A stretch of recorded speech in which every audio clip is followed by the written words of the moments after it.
Estamos conversando con Luis Espinosa, que es profesor de la Universidad San Francisco de Quito. Luis, ¿cuáles son las características de la Universidad San Francisco de Quito? Pues es muy fácil hablar de las características de la Universidad San Francisco de Quito desde la Universidad Francisco Marroquín, porque son dos universidades que tienen mucho en común. Tienen en común ser dos universidades privadas, tienen en común ser las mejores universidades de sus países respectivos y tienen en común la pasión por la libertad. Ambas son dos universidades declaradamente liberales, ambas son dos universidades que tienen la pasión de transmitir las ideas de la libertad a sus alumnos, lo cual lo tienen establecido desde su statement inicial, en su página web, en su vocación como universidad. Luego, son universidades que entienden que la educación es educación en libertad y es educación por la libertad. Luego quieren transmitir la pasión por las ideas por la libertad y el interés por conocerlas y por ahondar en ellas a sus alumnos. Hablando de la pasión por la libertad y el interés de conocer las ideas de la libertad, uno de tus mentores, quizás tu mentor más destacado, tu maestro, es Antonio Escotado, un filósofo, un personaje que es importante en el pensamiento de la libertad. ¿Puedes contarnos? Sí, Antonio es uno de los grandes pensadores que tenemos en español, no solo en España, en español, que es la unidad de pensamiento en estos momentos contemporáneos. Sin embargo, es un autor que no está siendo, en mi opinión, que es mi maestro, estudiado o conocido con la suficiente profundidad. El personaje de Antonio se hizo famoso por su Historia General de las Drogas, escrita en el año 1981, que es probablemente el tratado definitivo sobre uno de los temas más importantes de nuestro tiempo, que es la despenalización de las drogas. Y digo el tratado definitivo porque él repasa a lo largo de toda la historia de la humanidad qué sustancias han utilizado los seres humanos, cuáles han estado prohibidas, qué efectos químico-biológicos tienen las sustancias sobre los seres humanos y al final del camino, sobre la evidencia empírica de más de 2000 años de prohibicionismo, lo que se muestra, lo que se alza es un clamor por el antiprohibicionismo, es decir, las sustancias en sí mismas no tienen nada, es mucho peor la prohibición que los efectos que tienen las sustancias. Lo que pasa es que Antonio escribió esta obra en el año 1981 y ha quedado como el autor de las drogas, como el filósofo de las drogas. Cuando digo uno que es una magnus opus, está hablando de una magnus opus en 1500 páginas. Es decir, Antonio, cuando entra en un tema, profundiza en él hasta el rascar la olla, hasta lo último, ¿no? Él, cuando se interesa por algo, termina el tema, ¿no? Y ya digo que esta obra no ha tenido suficiente continuación porque básicamente a ese debate sobre la prohibición de la droga es que no hay mucho más que argumentar. El problema que tiene Antonio es que esa obra es de hace 40 años y sin embargo, y es solo una de las 5 contribuciones que ha hecho al pensamiento y las 5 con un nivel de profundidad encomiable o admirable. También tiene una ontología. Una ontología es el género de saber qué es el ser, lo cual es muy importante porque hacer filosofía profunda o filosofía pura es un género que se utiliza cada vez menos, pero él tiene una ontología, realidad y sustancia, además de sus estudios sobre Hegel, que pueden ser más o menos interesantes, o sea, que son muy interesantes, pero que no son tan conocidos. En tercer lugar, tiene una sociología, él fue profesor de sociología y tiene 3, 4, 5 obras rameras y esposas sobre el papel de la mujer a lo largo de la historia, el espíritu de la comedia sobre lo que es la política, tiene 3, la historia del libertino, un tratado sobre la figura del libertino a lo largo de la historia, que lo cual realiza una sociología. Él no era en aquel entonces, no se declaraba entonces liberal, pero claramente desde un punto de vista partidario de la libertad o defensor de la libertad.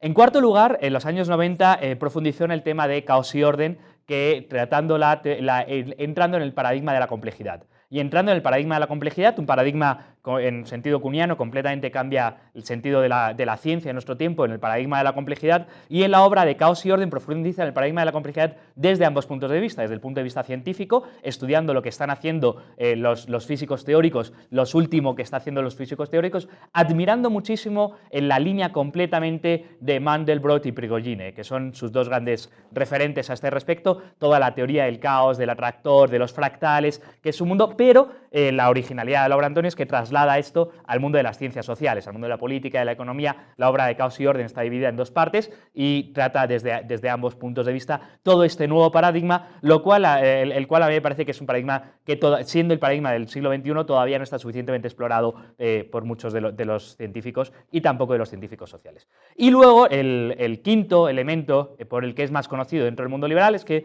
en torno al año 2000 Antonio descubre los libros de Menger, descubre la escuela austríaca y se lanza a escribir una historia del comunismo. Una historia del comunismo que en principio iba a ser un pequeño tratadito de unas cuantas páginas, pero que se le fue alargando, alargando, alargando, y ahora mismo está por el tercer tomo, cada tomo de 500 páginas, y todavía no ha terminado, ¿no? Una historia del comunismo que empieza desde los tiempos de los ebionitas, es decir, estas sectas bíblicas que eran partidarias de la pobreza, aunque encomiaban la pobreza, hasta el siglo XX, cuando ya Chávez y Almanillerat, los dos grandes enemigos del comercio, se dan el abrazo muy significativo, porque esa es la unión que Antonio representa. Antonio, sí. Perdón, es que es fascinante, ahora que dijiste enemigos del comercio, es fascinante que el título sea Los enemigos del comercio. Y el subtítulo todavía más interesante, una historia moral de la propiedad. Una historia moral de la propiedad, porque Antonio viene de ese mundo de la izquierda en la que la propiedad privada, como muchas veces se defiende desde el punto de vista utilitarista, ¿no? Porque es útil. No, la propiedad privada se defiende desde un punto de vista moral,